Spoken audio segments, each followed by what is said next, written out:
आई ज्या पद्धतीने अगदी खमंग आणि चविष्ट धपाटे बनवायचे त्या पद्धतीने इथे मी धपाटे बनवलेले आहे। हे धपाटे भाजण्यासाठी आई थोडीशी वेगळी पद्धत वापरत होती।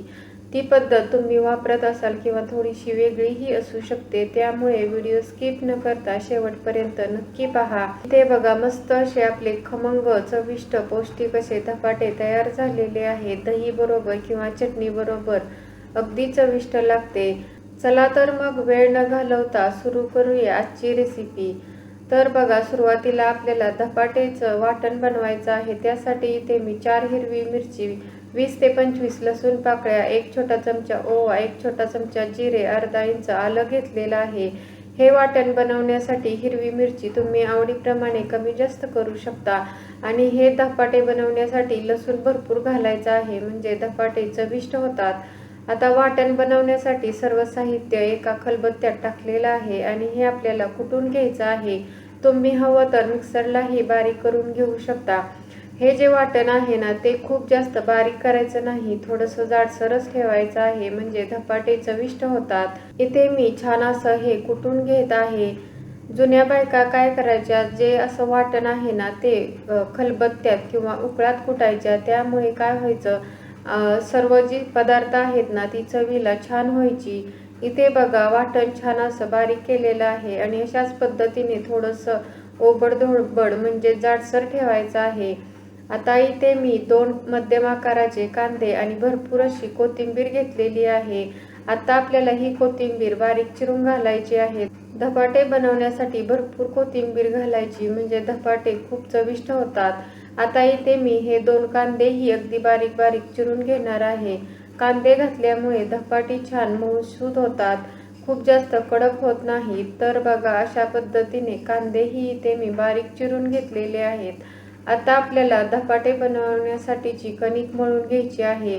त्यासाठी इथे मी एक मोठा बाउल घेतलेला आहे। या वाटीने बरोबर 1 वाटी गव्हाचं पीठ घेतलेलं आहे आणि सेम वाटीने अर्धी वाटी ज्वारीचं पीठ आणि अर्धी वाटी बेसन पीठ घेतलेलं आहे।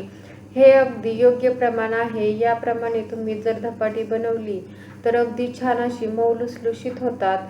त्यानंतर इथे मी बारीक चिरून घेतलेला कांदा आणि कोथिंबीर ही याच्यामध्ये टाकलेली आहे। त्याचबरोबर जे आपण वाटण बनवून घेतलेलं होतं ना तेही टाकलेलं आहे। ओवा आणि लसणाचा अगदी छान असा वास येत आहे। असं हे वाटण खलबत्त्यात कुटून घेतल्यामुळे सर्व साहित्याचा वास अगदी छान येतो। त्यानंतर इथे मी चवीनुसार मीठ टाकलेलं आहे आणि थालीपीठला किंवा धपाट्याला छान असा कलर येण्यासाठी इथे मी थोडीशी हळदही घातलेली आहे। त्यानंतर 2 चमचे इथे मी धने पावडर घेतलेली आहे। आता आपल्याला छान अशी कणिक मळून घ्यायची आहे। तर सुरुवातीला काय करायचं आहे, सर्व साहित्य आपल्याला या पिठामध्ये व्यवस्थित मिक्स करून घ्यायची आहेत। त्या पद्धतीने हलक्या हाताने चोळून छान असं मिक्स करून घेतलेलं आहे। त्यानंतर थोडंसं पाणी घालून आपल्याला धपाटे बनवण्यासाठीची कणिक मळून घ्यायची आहे। धपाटे बनवण्यासाठी खूप जास्त घट्टही कणिक मळायची नाही किंवा खूप जास्त पातळही मळायची नाही। जशी आपण भाकरी करण्यासाठी मळतो ना त्याच पद्धतीने कणिक मळायची आहे। धपाटेलाच थालीपीठही म्हटलं जातं। खूप जास्त कणिक घट्ट मळली ना तर हे धपाटे आहेत ना ते कडक होतात, त्यामुळे मध्यम अशी कणिक मळायची आहे। तर अशा पद्धतीने कणिक मळून घेतलेली आहे। आता आपल्याला ही कणिक भिजायला ठेवायची काही गरज नाही, लगेच आपण धपाटे बनवून घेऊया। त्यासाठी इथे मी एक सुती रुमाल घेतलेला आहे आणि तो असा पाण्यात बुडवून ओला करून घ्यायचा आहे आणि त्याच्यामधलं पाणी पिळून काढायचं आहे। आता हा जो रुमाल आहे ना तो आपण अशा पद्धतीने याच्यावरती अंतरलेला आहे आणि त्यानंतर इथे मी काय केलेलं आहे, जी धपाटे बनवण्यासाठीची कणिक मळून घेतलेली आहे ना त्याच्यामधून एक छोटासा गोळा काढून घेतलेला आहे। तुम्ही तुमच्या आवडीप्रमाणे धपाटे लहान मोठे किंवा मध्यम बनवायचे आहे ना त्या पद्धतीने गोळा काढून घेऊ शकता। आता मी रुमालावरती थोडंसं पाणी शिंपडलेलं आहे। असं पाणी शिंपडल्यामुळे हे धपाटे ज्यावेळेस आपण तव्यावरती भाजण्यासाठी टाकतो ना त्यावेळेस रुमालाला चिकटून राहत नाही। आणि हे तर जे आपण पाणी शिंपडलेलं आहे ना तेही खूप जास्त शिंपडायचं नाही, अगदी थोडंसं शिंपडायचं आहे। त्यानंतर इथे मी धपाटे अशा पद्धतीने थापून घेत आहे। आपली जी 4 बोटं असतात ना त्याने व्यवस्थित सर्व साईडनी एकसारखं धपाटे थापून घ्यायचं आहे। खूप जास्त जाडही ठेवायचं नाही किंवा खूप जास्त पातळही करायचं नाही. तर बघा अशा पद्धतीने आपली नेहमी आपण भाकरी बनवतो ना त्याच पद्धतीने हे धपाटे थापून घ्यायचं आहे. इथे बघू शकता धपाटे अगदी छान असं दिसत आहे. आता आपल्याला याच्यावरून असे तीळ टाकायचे आहेत म्हणजे धपाटेही दिसायला छान दिसते आणि पौष्टिकही होते. आता हे तीळही आपल्याला या धपाट्याला व्यवस्थित लावून घ्यायचे आहेत, नाहीतर हे धपाटे भाजताना तीळ पडू शकतात. त्यानंतर अशा पद्धतीने या धपाट्याला मी 5 होल करून घेतलेले आहेत. म्हणजे काय होतं, ज्यावेळेस आपण हे धपाटे भाजतो ना त्यावेळेस व्यवस्थित आतपर्यंत शेकले जातात. आता हे धपाटे मी अशा पद्धतीने तव्यावरती टाकलेले आहेत. बघा अजिबात रुमालाला चिकटलेलं नाही, व्यवस्थित आपलं धपाटे किंवा थालीपीठ निघलेलं आहे. कडेनेही थोडंसं तेल सोडलेलं आहे. त्याचबरोबर मध्ये जे आपण होल केलेले आहेत ना त्याच्यावरही थोडंसं तेल सोडलेलं आहे, जेणेकरून धपाटे अगदी एकसारखे सर्व बाजूनी भाजले जातील. आता हे धपाटे अशा पद्धतीने उलटून घ्यायचे आहेत आणि लो टू मिडियम गॅसवरतीच आपल्याला हे धपाटे छान असे भाजून घ्यायचे आहेत. इथे बघा मस्त असे आपले धपाटे दिसत आहेत, अगदी खुसखुशीत झालेले आहेत.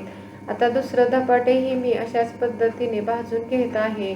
बघू शकता हेही धपाटं अगदी सुंदर दिसत आहे. धपाटे भाजण्यासाठी अशा पद्धतीने कडेने आणि जिथे होल केलेला आहे तिथे आपल्याला तेल व्यवस्थित सोडायचं आहे आणि धपाटे लो टू मिडियम गॅसवरतीच भाजायचं आहे.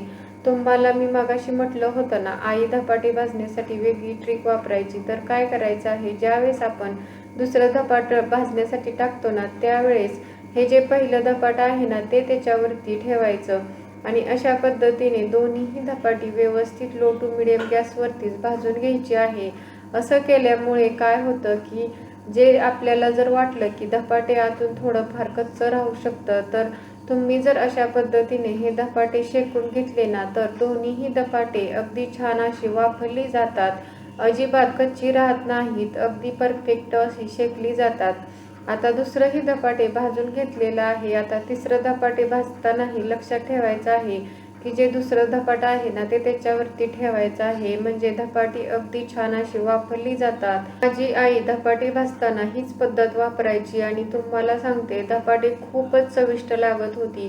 तुम्ही ही पद्धत नक्की एकदा वापरून पहा. इथे बघू शकता मस्त असे धपाटे दिसत आहे. हे धपाटे आपण दह्याबरोबर किंवा शेंगदाण्याच्या, लसणाच्या किंवा कोणत्याही चटणी बरोबर खाऊ शकता. खूप चविष्ट लागतात. हे धपाटे तुम्ही सकाळच्या नाश्त्यामध्ये, संध्याकाळच्या जेवणामध्ये किंवा दुपारच्या लंचमध्येही खाऊ शकता. खूप चविष्ट लागतात. तुम्हीही या पद्धतीने नक्की धपाटे बनवून पहा आणि रेसिपी कशी वाटली तेही मला कमेंटमध्ये नक्की सांगा. तुम्हाला हा व्हिडिओ आवडला असेल तर व्हिडिओला लाईक करा, शेअर करा. चॅनलवरती नवीन असाल तर प्लीज चॅनलला सबस्क्राईब करा. त्याच्या शेजारी जे बेल आयकॉन आहे तेही प्रेस करा, म्हणजे नवीन व्हिडिओचं नोटिफिकेशन भेटेल. व्हिडिओ शेवटपर्यंत पाहिल्याबद्दल खूप खूप धन्यवाद. पुन्हा भेटूया अशाच नवीन रेसिपी बरोबर. तोपर्यंत मस्त खा, हेल्दी रहा. नमस्कार.